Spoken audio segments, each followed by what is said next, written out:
Sniper blicky, the blicky, the blicky, the blicky. My man Vod, what's good, man? Chilling, slapperoni and cheese. What's the good word, God body? How you feeling? I can't call it, man. How you been, man? Working. So I think, like, it just passed on the anniversary of you getting hit. Yeah. Oh, man. So, Yeah, it's just the almost fatal shooting at Brooklyn Wing House. Yeah. your voice came back and everything. Yeah, I'm back. Any lasting effects on that? Nah, not really. Not really. You know, not really. Alright, man. So, I think, I want to take it all the way back. Yo, you remember all the way back? Not totally. You can refresh me though. Alright. No we homo. we met in the Blue Room. This was around the time you was managing drug. Oh yeah. MRB. Facts. And, I remember pushing drug. I was cool with that for a while. Mm-hmm. Facts. Like looking back at MIB then to what it is now. I mean that everybody's successful from it now. Mm-hmm. Whether it be Tax or you or even Towers repping or Bills. Mm-hmm. Did you back then? Did you see that? Cause Bloom like around the corner, so that brings memories too. So So now, alright, so back in the days of the Blue Room when we used to go there record with Push and shout out to Push, shout out to the whole MIB and all those guys. That was like my first real look into the business. Like I was hanging around other dudes and hanging in crews and hanging with different guys who managed major artists and things like that, but nobody never really gave me a real intricate look into the music business, but they did. You know what I'm saying? They gave me my first shot. I'm always gonna be grateful for them for that. You know what I'm saying? And they made me feel. They gave me like a sense of importance, I should say. You know. So when Tax, like they added Tax to the equation, that's Push's man. You feel what I'm saying? I came to the equation. I'm Push's homie. Like Push is like, remember the bubble charts in school? So he like the Push is the bubble, and everybody is like, everybody come from Push, and then it's the bubbles, and then you see where they go and all of that. You feel what I'm saying? So that's how it all kind of broke down. And then Bills came with the Saturday brand with him and Nerd, and that was a part of the MIB brand as well. So then we had that. You had Tax Season brand that launched off of that. The Naima Supreme, her situation launched off of that shit. You can attest to it with Alex and Kid Fury and them. They came basically from that same camp. That's all the same camp and crew of people that came from that one particular crew, MIB. And maybe I didn't see it like so early, but I seen that in a few years that if we all was gonna blossom into something. Just didn't know how or when the time was gonna be, but I knew that we all was gonna figure it out eventually. Even Young Lido, I forgot about Young Lido. You know what I'm saying? He was definitely a part of the MIB movement. It was like a lot of people. Wink Loke. You know what I'm saying? He was CTE, but he was MIB first. And, you know, there's a lot of people who was a part of that movement. You know what I'm saying? That came from the Hustle Hard movement too. Now you can put Bano there with his movement because he had Push. Push was part of the mafia. You feel what I'm saying? So it's just a lot of different branches of that thing. Like, but what I can say is that the Hustle Hard MIB family is deeply rooted in the New York City music business, and that goes from executives on down to artists and things like that. You know what I'm saying? That's what I was gonna say. Like, alright, so like when you just mentioned like the bubble, like you guys have like at this point like a foothold in the industry. You know what I'm saying? Like a whole ass foothold because like you discover a new talent every day. Every single day. Every day. You understand what I'm saying? Tax situation when Tax was out here, he was finding new talent like every day. Like there's a lot of people that he found that are still out doing their thing. You know right now, like Casanova is one of them, most definitely. Manolo Rose, he's coming back, and Manolo got some things in the stash. He's coming back. He about to do his thing. Shit, even the Schmurders, even though they're freedom, you feel what I'm saying? He was intricate in their return. Jeezy Moolah. Not 20. What you call it? Yeah, little Ock, you feel what I'm saying? Whole SP. Yeah, 2 milli, everything. Like he was very, very intricate in a lot of those kids' upbringing and rising, and just Brooklyn in that particular moment at that time Tax was cultivating that culture. Yeah. So, did you, what you doing now? Did you learn it from him, or did you see like, did you know at that point you could do it also? Or did you like, because I mean, he took a lot of risks, you know, with a lot of like. I want to say we realized early. What Tax made me realize is that it's still the people at the end of the day. It's still bigger than the marketing. Like, you can spend the money, you can spend the shit. At the end of the day, the people still gotta want it. You still gotta find something that the people want, something that people are gonna champion. And Tax just knew, being that a person, he was such on the ground roots level that he was just coming across things super early that was super great. So imagine being the first guy to ever go in the studio and see Casanova the day before he steps in the booth. And then you tell him, like, nah, nigga, you gonna make more music. Like, nah, nigga, get in the studio, shut up, you gonna get in this booth. You know what I'm saying? Get in the booth. You gonna make more songs. Nah, fuck that. You know what I'm saying? And turned this nigga into a rapper. Like I knew Cass, I brought them together, but at the end of the day, he made Cass an artist. Like, I remember Cass early in his career, he told niggas, like, I wasn't really a rapper. Like, this is just some shit, and it worked, and I just kept doing it. But Tax made him believe, like, nigga, you a rapper, nigga, be a rapper. And he started believing and became a rapper. Like, he gave him that confidence to become Casanova, opposed to just Casanova. Yeah. I should say, you know what I mean? So, as far as like with you and what you call it, Youngtown and stuff of that nature, how do you go about finding? How do you keep your finger on the pulse? Because I know, like, you've done told me a lot of times, I don't listen to these little niggas. Yo, you know what's crazy? Okay. It's a whole 180 because I listen to niggas all the time now. So now I didn't understand it. I was an old nigga that didn't want to learn. So then when I went and I learned and I did the history and I learned everything and all of the politics and all of the songs and the names and the things behind everything, it put me in a place where I needed to learn again. So it was intriguing, and that's how I started getting myself deep rooted into the New York drill scene. So now I started paying attention to artists and kids that nobody was paying attention to, and took whatever they was doing and put it in front of people like, hey, motherfuckers, look. Excuse me. Hey, listen, motherfuckers. These motherfuckers right here, they have some shit going on. It's only like a couple million. It's not no big thing. I'll be back in 6 months. Excuse me. People used to say that, like, only a couple million. Because when I first seen the numbers, I'm thinking to myself, like, this organic. Ain't none of this shit paid for. Like, how the fuck is Brooklyn? These niggas ain't got no money. No, these niggas ain't on radio. Yeah. No money, ain't on radio. $250 for these videos, if that. You know, just to get 1 million views in a month. Yeah. 3 times. And people was really telling you it's only like a couple million. So now, with 22 G's in particular, all right, so when I got 22 G's early on, it was like, he just came out of jail. He doesn't know how to do music that well. He just had a couple of hot songs, and he's just trying to recreate that moment. Yeah. But he ain't learned how to really do music, so we put him in the studio with Taylor Dawn, and we just crafted his sound and built his shit and made him the artist that he is today. You feel what I'm saying? He's still learning, he's still building, but he's going back to his grassroots and learning different things from his past to come back forward with his future. And I say all that to say, on his climb, people didn't get it.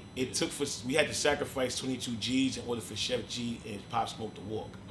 Like, you feel what I'm saying? Like, even when, like, early on with Sheff G, Sheff G had smoking, he was good, but he was still picking internet beats. You feel what I'm saying? Once my son Germ said, yo, fuck it, let's put him with this nigga, Great John. Yeah. Great John produced him, gave him the sound, made him who he is.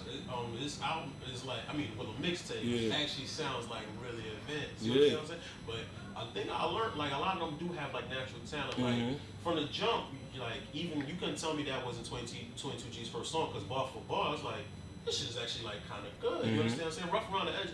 Even with Sheff G, I just interviewed him the other day, and I'm like, yo, you switching flows on No Suburbans? And he's like, yeah, that's my 3rd song. I'm like, that's crazy. This shit was a little bit advanced, you know what I'm saying? So it seemed like they had some shit to work with. They just never had an outlet to.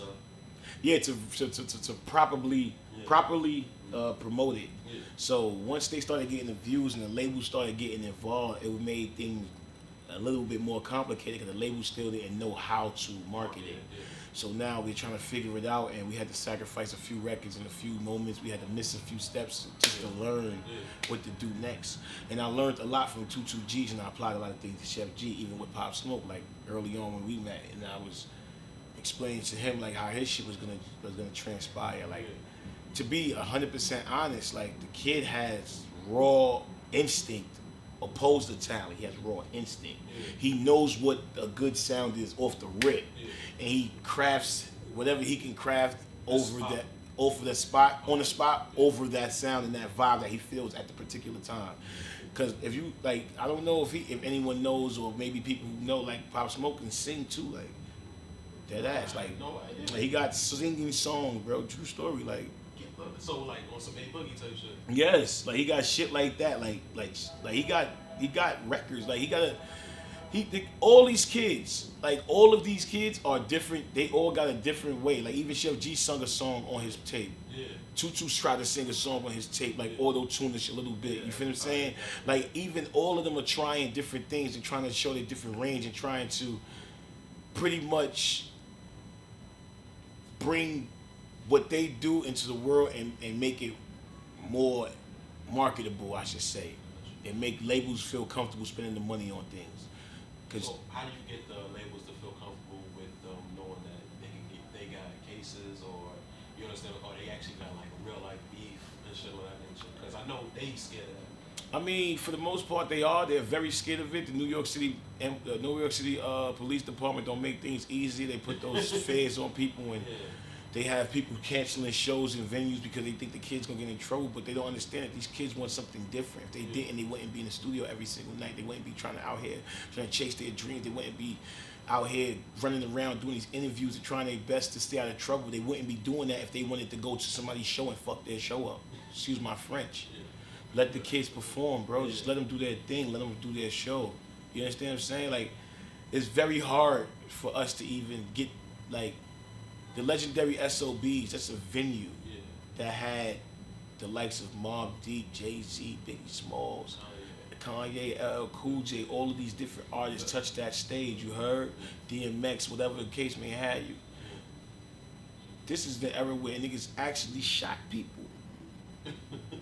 Saigon punched Prodigy in the face of SOBs. It's documented. Rest in peace, Prodigy. On some real shit, rest in peace, Prodigy. You know what I mean? Like niggas jump niggas in there, all that. The Mobb Deep niggas jump niggas in there. Them Godfather Part 3 and all of them niggas used to get crazy in there. E-Money Bags and niggas, God bless the dead, running through the SOBs. When it was crazy, and that was part of the greatness about SOBs was that they was allowed to operate through the madness. Now they're trying to block out the kids of this generation that have similar problems, but not even the same ones, because these kids don't even really actually do half of the things it looks like they talking about, they rapping and doing. Back then, when it was really real, y'all was letting it rock. Now y'all don't want to let the kids rock. I don't think that's cool. You feel what I'm saying? It's very hard for these kids to perform in New York City, and if you can't perform in New York City, how can you show people that you got a fan base? You can perform to the fans in your town. They moving to Connecticut. Now we gotta do shows in Connecticut, you gotta do shows in Long Island, do shows in New Jersey. You can't do shows in New York, so you can't show people that you got a handle in your market. You can't really gauge what the engagement is if you can't do shows. And that's another way to block these kids from chasing their dream, because if they can't do shows, they can't show people that they can do shows, they're not gonna be able to get booked. They gotta go make money, they're gonna stay in the hood, they're gonna go to jail, and that's what they want them. So you think this whole thing is configured as that way? Facts. They don't like the fact that they get money. Yes. So now, as soon as the artist bigs up and gets the money, they either extort them or let them operate. You talking about the police? Yeah. They're kind of crazy out here in New York City, man. Police kind of is. Yo, I ain't saying which department. I'm just saying police. That's crazy. I never said it was the hip hop police. I don't know if they have that task force. I'm not sure. I'm not sure. I'm just saying the New York City Police Department. Okay. Yo, all right, but you, as far as you operate, how do you operate around these beats? I remember around Stage Mason, we had the figure out who is beefing with who on this nigga not talking. This first we gotta have him perform at this time, have him leave with Yo, remember we couldn't book the Blickies. Remember we had Corey Finesse and the Blickies was trying to perform, and I didn't know who the fuck it was. I was like, yeah, I'll put them on. Yeah, everybody was like, yo, if you put them on the show together, I said, all right, cool. Everybody was like, hell no, you can't put Corey Finesse on no show with the Blickies, nigga. Is you crazy? What is wrong with you? I was like, nigga, I didn't know, nigga. I don't know what the hell is going on. I just listen to the songs, man. I don't know who's the show or who. I don't know. I'm 35, brother. What you want me to say? Like, I'm a grown-ass man. I don't know what's going on. But I had to learn. But I'm saying early in the stages, I didn't know what was going on. When we was doing Stage Mason, I didn't know none of that shit. That shit I was super green to the drill scene. Yeah, nah, that's a fact. Yeah, I remember that. And it's like, people, he hit us. Damn, wasn't that day or the day before? Like the day before, day two before, because I remember Juju, shout out to Trophy Life. She was like, yo, Sheff G still performing Corey Finesse. People say he's not doing it. I'm like, what? yeah, that shit hurt me. I mean, but is it safe? Mm-hmm. I mean, from working with hip hop and stuff like that, it's actually way more. I mean, it's not that safe if you thinking about it, but it's really safe because, all right, at the end of the day, everyone knows me. Yeah. If you don't know me, you know somebody who do. Yeah. You already know what type of timing I'm on. You already know what it is. You already know that I'm not with none of that other shit that y'all got going on.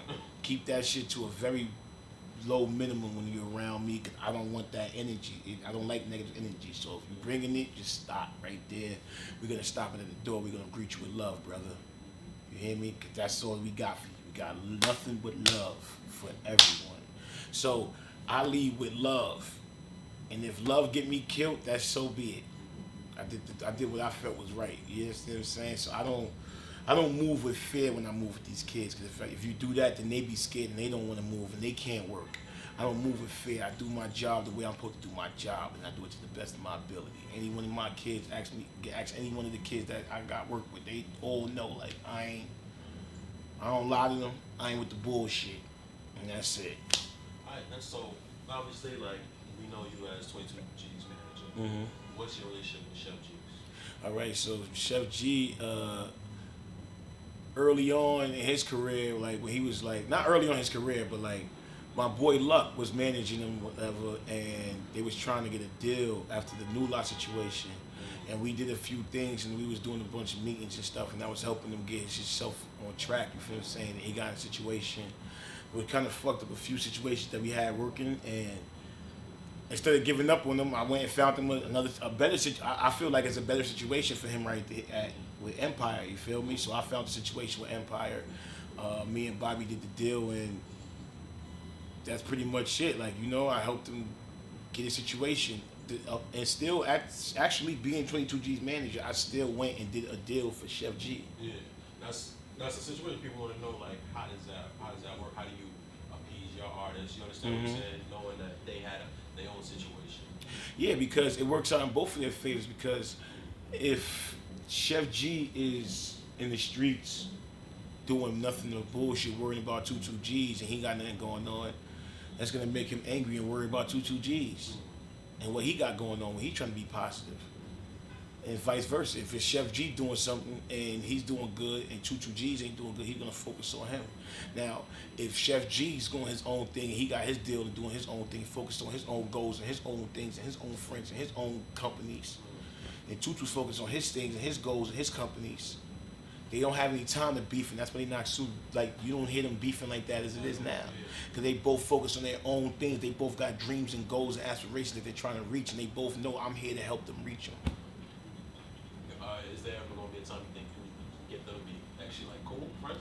I want to hope so. Like, you feel what I'm saying? Like, I'm working on that every single day. Like, every day I talk to 22 about it. Every time I see Sheff G, I speak to him about it. Yeah.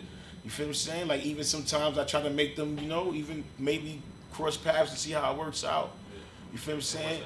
Because I mean, it hasn't really happened as the way I needed to do before. But you know, I would love to have them two come together and end that shit. Cause nigga, that'd be huge.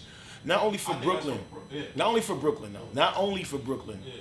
But for culture, period. You feel what I'm saying? This is the modern day Pac and Biggie, bro. Yeah. True shit. Like, whether niggas want to look at it how they want to look at it, they the modern day Pac and Biggie, bro. Sheff G over here with him and Sleepy Hollow. Sleepy Hollow is like his little C's, nigga. Nah, real shit is like his Junior Mafia. You feel what I'm saying? Real shit. And then the Blickies is like motherfucking the Outlaws. They black flagged up. Same persona and everything. Tutu always got his shirt off like Pac. Sheff G, fat black nigga like Big. They the better day Pac and Biggie, bro. And if Pac and Big and we always say, damn, if we just stopped that shit before it got too far, then Pac and Big would have been good. We just stop the shit before it get too far. 2 G's and Sheff G would be good. And then maybe we could do the Barclay and sell it out and bust a bag up. That sounds all right. Do you think them being out the streets take the edge out of the music? Nah. Cause they still talking, they still interacting with the community. They still talking to niggas who still currently in the streets every single day. Maybe not committing crime, but they still outside. They still hear what's going on. They still getting wind of it. You might be in the crib and you might see shit on Facebook like, oh shit, this nigga got beat up. Oh, you still seeing what's going on. So a lot of music anyway is people telling other people's stories. So you can still get the stories and still retell them like that. Like you don't have to be currently active, but as long as you still interacting with those who are active, you're still getting a feel of the streets every single time. Alright, so alright, the Blickies, they're signed under Sniper Gang. Nah. Not The Blickies is signed under Blicky Entertainment. okay, so They got their own thing. What about Kodak and 2 G? Oh, Kodak and 2 G's, they do their thing. That's you know what I'm saying? They got their little whatever going on, you feel what I'm saying? But it's just like, Kodak is just like niggas' friend, like free Kodak. You know what I'm saying? Kodak is a good dude, like he ain't even need no paperwork or nothing. He liked 2, he fucked with him. Yo, listen, I wanna fuck with you, bring you Sniper Gang. Did the song with him, yo, I wanna take you on the road, we try to get your shit going, you feel what I'm saying? If he was home right now, he'll still be helping them, he'll still be relevantly helping them every single day. Like, she writes Kodak, you feel what I'm saying? He writes him back, they still talk, you know what I'm saying? Still correspond, you know, shit like that. So they're like legit friends. Yeah, they like fuck with each other. Like, nigga, we lived on the tour bus with Kodak for 2 months, bro. Like, you don't let nobody come around you when you're sleeping and you know what I mean, that you don't feel comfortable with, bro. This cool. So what have y'all learned from that tour? I learned that you don't need to be on tour if you're a manager, only if you're a tour manager. Being that I'm both in one, I have to go on the road, you feel what I'm saying? And Kodak tour kind of spoiled us a little bit because the perks was mad good. Shout out to Cowboy. Because my son Cowboy, they was on the road with us, son. They was doing it. They was thugging it like how we was thugging it. So we got our crew, Cowboy crew, thugging it out. Like sometimes our dressing rooms together. Sometimes they give Cow a dressing room. We don't get one. Sometimes we get one. They don't get one. Sometimes, you know what I'm saying? Like sometimes they go first. We go, like me. It was like crazy between the two. But Kodak shit was always luxurious. Nigga always had like a masseuse waiting. Fucking his weed in the bar, and weed on the table. He got his Henny on the ice, his wings extra crisp. You go in Kodak dressing room, you start hearing opera and shit. Like, what the fuck, nigga? He playing opera and Rallo Rodriguez. True story, my nigga. Like, that nigga, his dressing rooms was always fly. Gucci Poochie shits too. Gucci Poochie always had the flyest dressing rooms. His shit was better than Kodak sometimes. My son used to have the sneaky jacuzzis and all that in his room. Facts, nigga, on the tour. That's what I'm saying. Like, we was spoiled by that shit. So by itself though, how do you think that 22 is ready to headline his own tour by himself? I don't know. I mean, I always say I feel like he should go out one more time with someone else co-headline and see how they bring it out. But 22 is doing well. We just gearing up right now to put together his next project. We're about to start dropping some more singles and some more videos and start, just repackaging them and getting him, trying to clean up his image right now, So he ain't gonna be saying as many names. Yeah, we trying to clean this shit up right now. You know, I'm trying to get him. Have you talked to him about that? I mean, listen how I look at it, right? Yeah. He told me this, and I always, when he said this to me, I looked at it like that. Hold on a second. Pardon me. Listen, sponsor me, my G's. Got about 35 of these shits in my crib, all half empty. Yo, so he said, for 2 years, Voc, niggas dissed me. I didn't say nothing. He said Molly G dissed me, Fetty Luciano dissed me. He said Costamato dissed me, D-Sav, all of them niggas, they got 2-3 million views dissing me. I ain't say nothing about none of those niggas, not one person. Everybody dissed me, from Pop Smoke, Sheff, they all dissed me. I ain't say nobody name. So he said when Sniper Game freestyle time came around, every time somebody said something, he just said everybody's name back. That was him responding. But the fact of who he was at the time made it look like he was picking on them, not knowing that they was already on him. I mean, like, through Brooklyn politics, I think people knew, you know what I'm saying? They was getting all that, but yeah, but it just seemed like on a bigger level, because this shit getting played on BT Gyms and shit, you understand? So this ain't being talking YouTube no more. Yeah, so it's like, it was a different space for a little while, you feel me? But then that just gave the other artists fuel to go up and do their thing, because at the same token, what people don't understand is like, people pick sides and they pick and choose and whatever the case may have you, but without 22 G's, they didn't know how to market a Pop Smoke. They wouldn't know how to market a Sheff G. They won't know how to market the next guys like Fabio or JD or Nick Blicky or Nas Blicky or whoever. You feel what I'm saying? Coast to Ghost or whatever. Any of those kids that come after, they're gonna know what to do now. So now it's easier for these kids to get signed because now it's a blueprint now. I mean, cause when I was in Connecticut and I was playing King of New York. That shit's hard. It was like, oh, that's the dude that was saying all the names and when he had the other freestyle thing that's at the end of Sniper. Oh, exposing me. Exposing me. Yeah, it's like, I know his music is actually good too. Yeah, because so it's a lot of a lot of that controversy will help. You know what I'm saying? But you think like after you clean it up. Yeah, we're just in the process of cleaning up his image and trying to, settle some of his differences in Brooklyn at the same time, because a lot of that shit starts from nothing. It stems from nothing. A lot of that shit is just, hey, you said my name on the song. Well, you said my friend name on the song. Yeah. It's not that serious. I don't have to slap box you every time I see you. You know what I'm saying? Like, it's not that serious. I be trying to get the young brothers to understand that as much as possible. Like, I told them, like, recently, I'm saying, like, yo, all of these dudes in New York, what they did, they all got together, they grouped up, they put all their resources together to try to blow over or shadow what 22 G's had going on, but they forgot that. Sheff G was in the studio that whole time making the album. So now his shit come boom, it's like a tsunami. It's pushing niggas shit out the way. Cause it's like, oh, this is that real shit right here. It's that shit niggas was waiting on. Niggas was waiting on that project. They didn't know. You didn't know you needed it until it came. I just shot shit out of me. You feel what I'm saying? You didn't know you needed it till it came. So now it's here, and you got it to your chest now. Now, you listening to that, you listening to Pop, you listening to all of those other guys. You listening to Pop for the records, because you like, yo, that's my club shit when I'm about to go to the club and go get crazy. You listening to Sheff when you in the crib playing 2K. When you bagging your work up, you listening to that Sheff G. When you wake up in the morning, you trying to do 5 miles real quick in the gym before you go to work, you listen to that Tutu. Cause that shit is hyping you up, it's bumping your chest. You feel what I'm saying? They already got what they need. The other kids that's about to come, they gotta fit in between that wave right there. They gotta fit in that space, and it's gonna be hard if it's 2 against 1. When these labels gonna give you that A&R deal, man? Listen, I don't know, man. I'm looking. That sound like it's coming. Listen, I don't know what they got for me. Whatever offers that come around, I'm appreciative of. But gonna talk now before I start doing what I gotta do, because we got my other artists.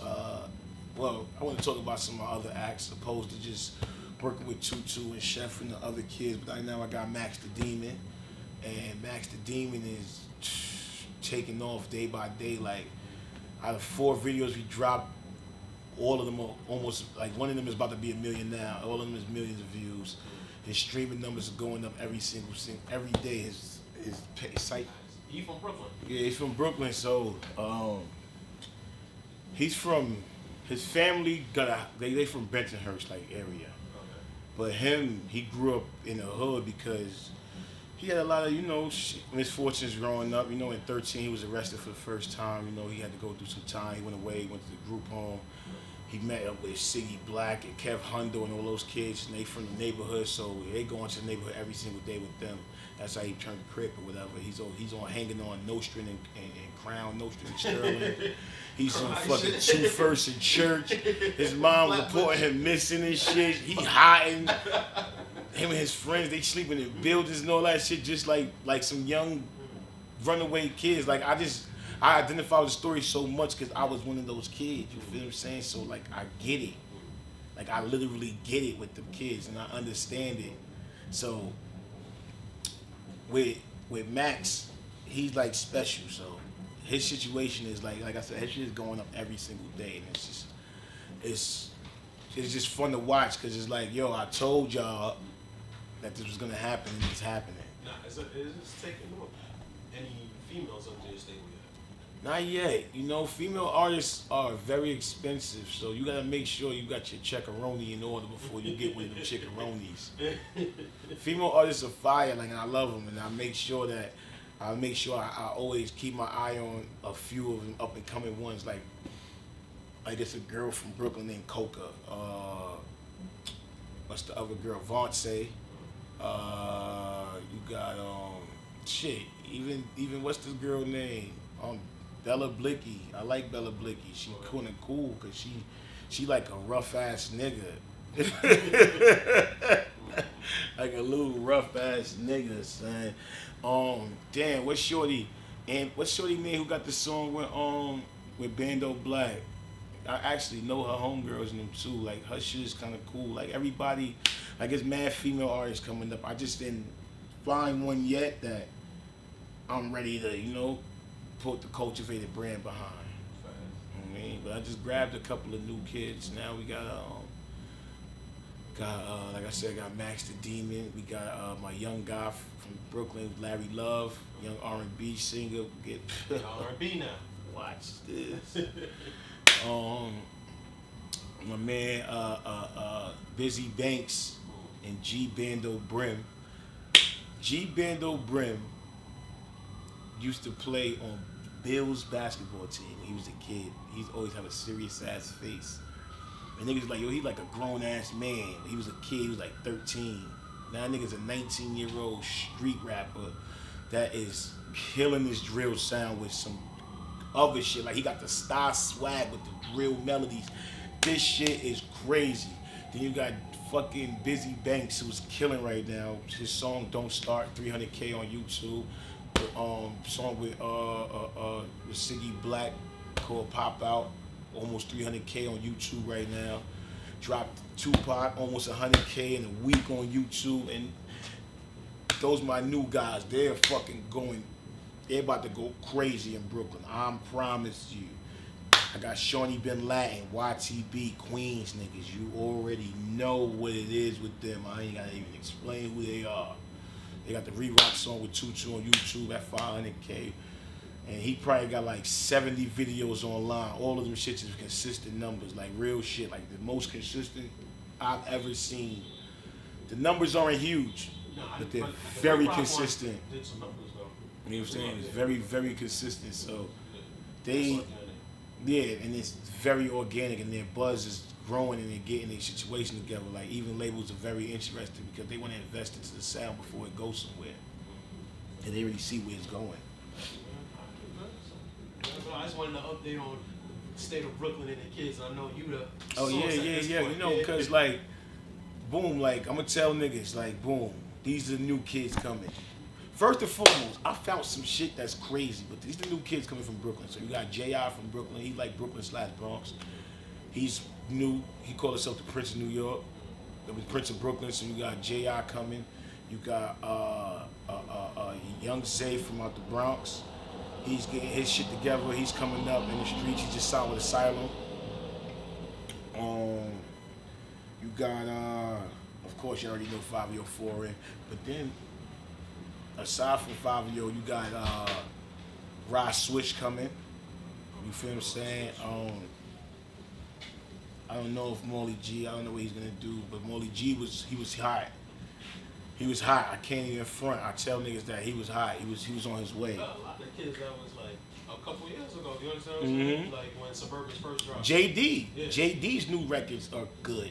You feel what I'm saying? Like I'm hearing his new shit, his little snippets and shit. JD is coming together with some good records. It's a bunch of kids coming with good records. It's just about who's going to be able to last and, getting them to understand that the beef shit ain't gonna be make things easy for y'all. It's gonna make things actually harder. So let's get some of this shit squared away and stop beefing Brooklyn. Excuse me, y'all. Sorry. But yeah, like I was saying, structured kids. Then we got coming soon. I can't even tell y'all that was happening. That I can't tell y'all what's about to happen. But niggas also got Coast to Ghost. Coast to Ghost is sneaky. That's the wild card.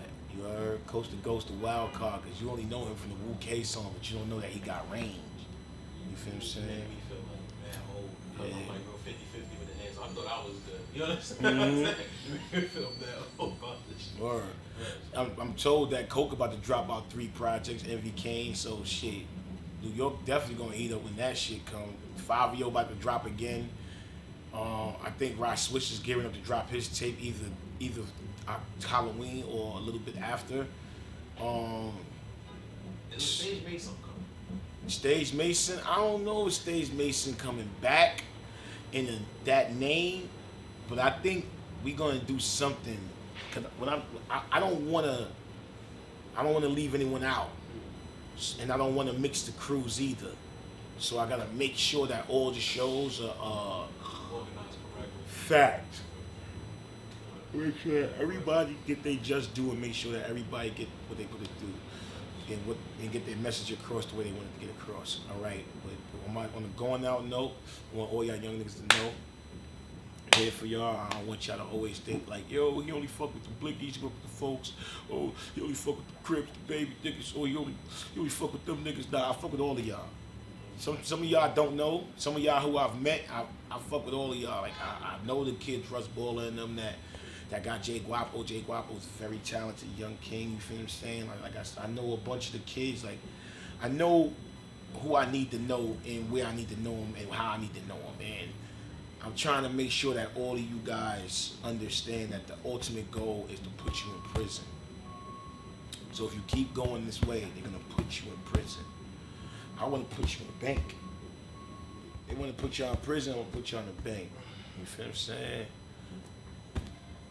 Let's come to the common grounds. Go here. Fuck here. This is where the police want y'all at. Y'all keep beefing, they're going to put y'all here. No matter if you get successful, they're still going to find a way to put you in jail. I hope y'all watch what happened with Bobby. You heard? And then Bobby about to come home. Roddy about to come home, which y'all want them to come home back to the beefing so they can go back to prison? Like, what's the plan here, New York? I want to know what the plan here is.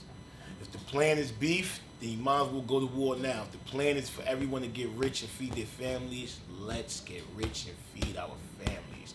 And shout out to DJ Booth, because DJ Booth and I have been behind the scenes working hard as a motherfucker, trying to get these kids to understand what we're trying to do. You know? And I want to give credit to a lot of guys, my man Bear. I want to give credit to a lot of guys, actually.